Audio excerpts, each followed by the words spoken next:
আছিল যে কলেজত প্ৰফেসৰ বা চতুৰ্থ বৰ্গৰ কৰ্মচাৰী তৃতীয় বৰ্গৰ কৰ্মচাৰী হবৰ কাৰণে পিআৰচিৰ ব্যৱস্থাটো চৰকাৰে উইথড্ৰ কৰিছে। কিছুমানে ৰাতিপুৱাই মই বাতৰি কাকতত সমালোচনা দেখা পাইছিলো। মই শিক্ষা মন্ত্ৰীক সুধিছিলো যে আমাৰ পিআৰচিৰ ব্যৱস্থাটো প্ৰত্যাহাৰ কৰা হৈছে নেকি। শিক্ষা মন্ত্ৰীয়ে মোক কৈছিল যে গুৱাহাটী উচ্চ ন্যায়ালয়ে পিআৰচিৰ ব্যৱস্থাটো আইনী ব্যৱস্থা বুলি নামানে কাৰণে এই ব্যৱস্থাটো প্ৰত্যাহাৰ কৰিছিল। কিন্তু তাৰ পৰিৱৰ্তে আমি এটা ডাঙৰ সেফগাৰ্ড দিছিলো যে অসমত যদি কোনোবাই চাকৰি কৰিব খোজে তেওঁ অসমীয়া বড়ো বা বৰাক উপত্যকাত চাকৰি কৰিব খুজিলে বঙালী হিন্দী ভাষা জানিব লাগিব। অৰ্থাৎ লোকেল ল্যাঙ্গুৱেজ নাজানিলে আমাৰ অসমৰ মহাবিদ্যালয় হওক চৰকাৰী কাৰ্যালয়তে হওক কোনেও চাকৰি কৰিব নোৱাৰে। অৰ্থাৎ আমি লোকেল ল্যাঙ্গুৱেজৰ ওপৰত ইমানেই গুৰুত্ব দিছিলো যাতে বাহিৰৰ পৰা কোনেও আহি অসমত চাকৰি ল'ব নোৱাৰে।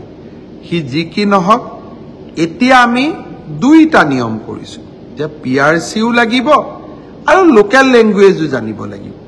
মই ভাবো যে অসমৰ প্ৰতিটো পোষ্ট প্ৰতিটো চাকৰি আমি অসমৰ স্থায়ী বাসিন্দা পিআৰচি ডক্টৰ মনমোহন সিঙৰো আছে, কিন্তু প্ৰকৃত স্থায়ী বাসিন্দাই যাতে চৰকাৰী চাকৰি পায় তাৰ বাবে যে কলেজত প্ৰফেসৰ বা চতুৰ্থ বৰ্গৰ কৰ্মচাৰী তৃতীয় বৰ্গৰ কৰ্মচাৰী হবৰ কাৰণে পিআৰচিৰ ব্যৱস্থাটো চৰকাৰে উইথড্ৰ কৰিছে। কিছুমানে ৰাতিপুৱাই মই বাতৰি কাকতত সমালোচনা দেখা পাইছিলো। মই শিক্ষা মন্ত্ৰীক সুধিছিলো যে আমাৰ পিআৰচিৰ ব্যৱস্থাটো প্ৰত্যাহাৰ কৰা হৈছে নেকি। শিক্ষা মন্ত্ৰীয়ে মোক কৈছিল যে গুৱাহাটী উচ্চ ন্যায়ালয়ে পিআৰচিৰ ব্যৱস্থাটো আইনী ব্যৱস্থা বুলি নামানে কাৰণে এই ব্যৱস্থাটো প্ৰত্যাহাৰ কৰিছিল। কিন্তু তাৰ পৰিৱৰ্তে আমি এটা ডাঙৰ সেফগাৰ্ড দিছিলো যে অসমত যদি কোনোবাই চাকৰি কৰিব খোজে তেওঁ অসমীয়া বড়ো বা বৰাক উপত্যকাত চাকৰি কৰিব খুজিলে বঙালী হিন্দী ভাষা জানিব লাগিব।